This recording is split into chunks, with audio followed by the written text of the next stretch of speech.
Right. So, do humans have free will? Oh, interesting one.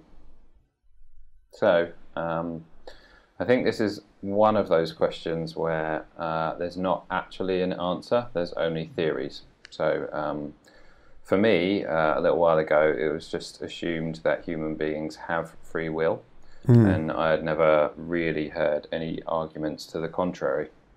And I also think that it's the position which most people hold, is that, you know, we have free will. It is a topic of debate within philosophy, and at the top level there are three schools of thought, with one being determinism, two compatibilism, and three libertarianism, and that's not to be confused with the political philosophy. Okay. Determinism is the position that due to our genetics and our environment, we don't have free will. And even if you make a simple decision, the reason why you made that decision can be linked back to either your genetics or your environment. So that's determinism, meaning it's all determined for you. So you don't have you don't have to take any responsibility because it's all just meant to be. It's all written.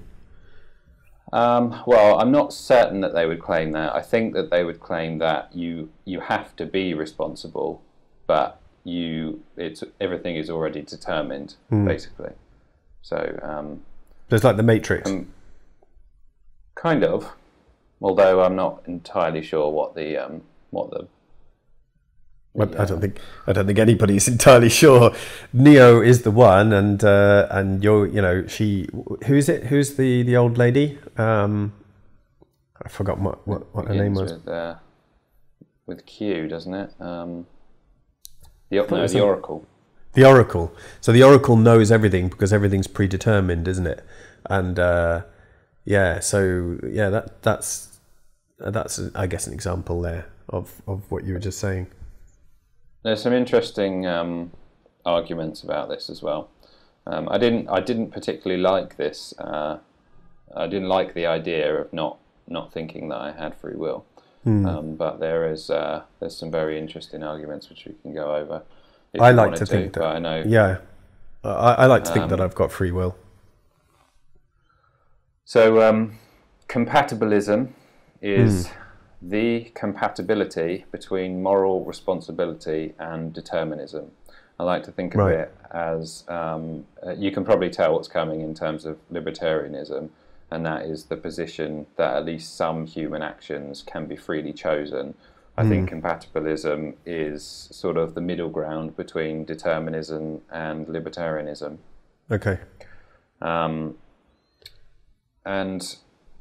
I mean, I know we could go into what our positions are and that sort of thing, but those are the approaches, and it is interesting that there are some people who have basically made some good arguments around determinism, but as you said, I do like to think that when you have the choice between, for example, working really hard on something or choosing not to, I don't know, having a cake or something like that instead, as opposed to, or going to the gym and that sort of thing.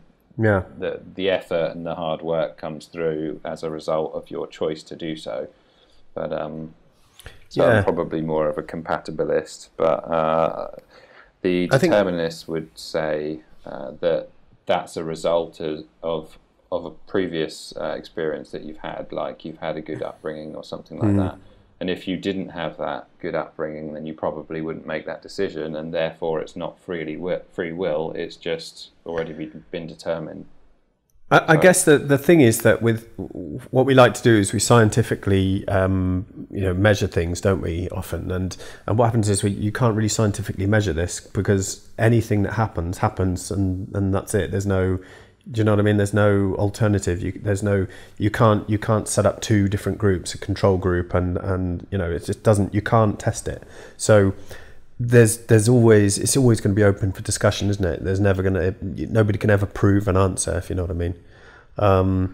But I know that lots of religions seem to sort of, at various sort of levels, seem to sort of consider that, whatever is going to happen is happen. It's all God's will, and therefore you don't really have any control over it. But other religions say that, we've been given the choice and it's up to us to make the right choice. So from a religious point of view, I know that, they dip into things in one way or another. Personally, I think that I kind of understand that you can always argue it around. So you can say that, I can say that, I make a decision, and everything, personally, I think every single thing in life, every day, all day long, we just make, or we compute, if you like, countless decisions. Some decisions are really important. Some decisions aren't very important at all. Some decisions don't seem very important, but actually turn out to be life-changing.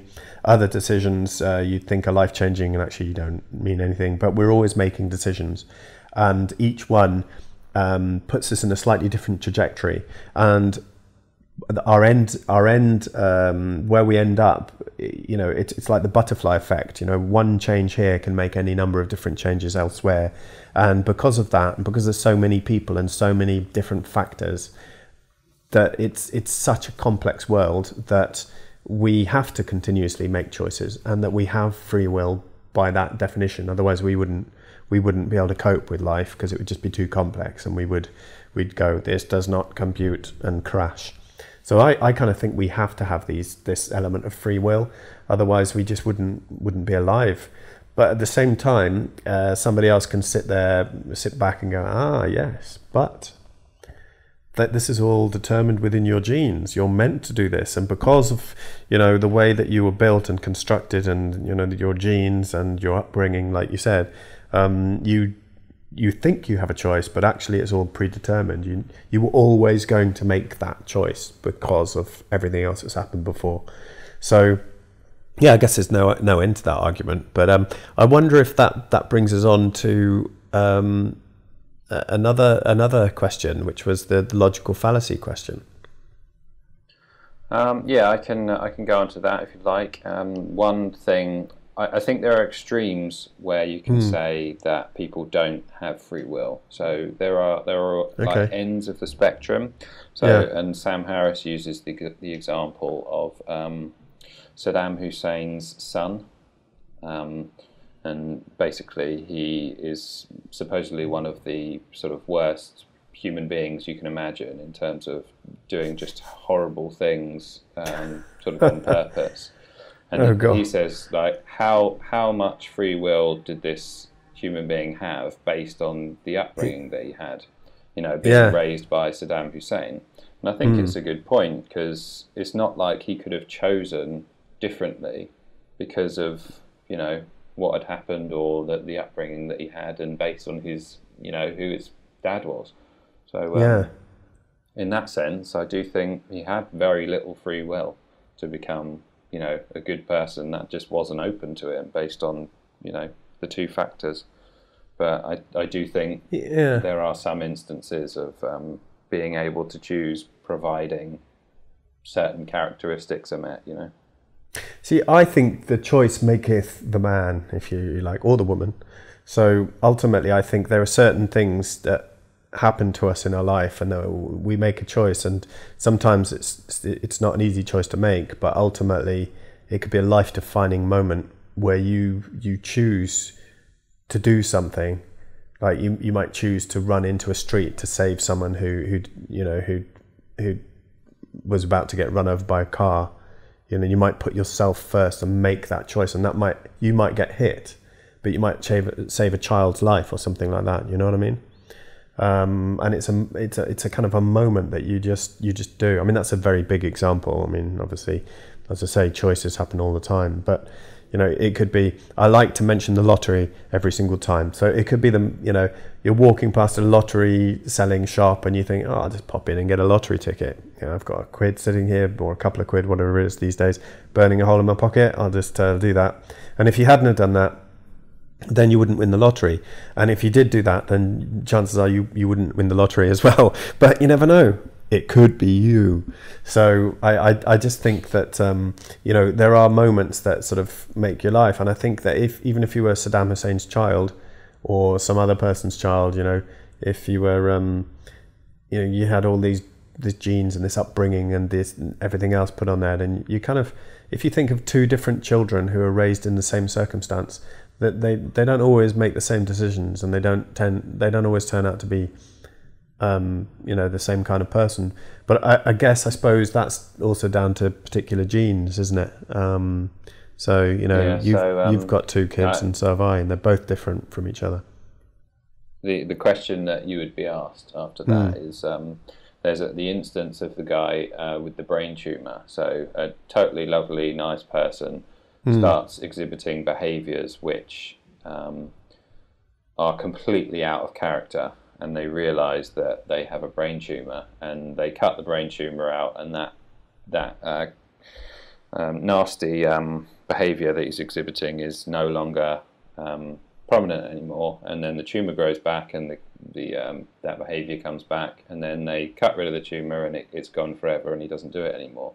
So was that person in control of their actions? Did they have free will, or were they just subject to their body, their genes, and their temporary environment? And it's very difficult to answer, because that's a really good question. But I do think that this is one of those questions which maybe doesn't have a definitive answer to it. There's just theories, and in some cases, it's possible it's determinism based on the individual, and in some cases it's the case that people do have the ability to make their decision through reason. So those are my thoughts anyway. Okay, yeah. Well, it's that brain tumor one was a real head scratcher, wasn't it? Yeah, I've come across other cases. I've heard of other cases where similar things have happened. I think there was some guy in America. He got a steel pole jabbed right through his eye and through his head and out the other side, and somehow he managed to survive. But it changed his personality forever, and he no longer exhibited any emotional response to anything. He was perfectly normal, but he just didn't care anymore about his wife or his family or what happened to him or anything. He just wasn't interested anymore. So don't jump into that shark infested or don't go swimming with those sharks, because they'll eat you. I don't really care.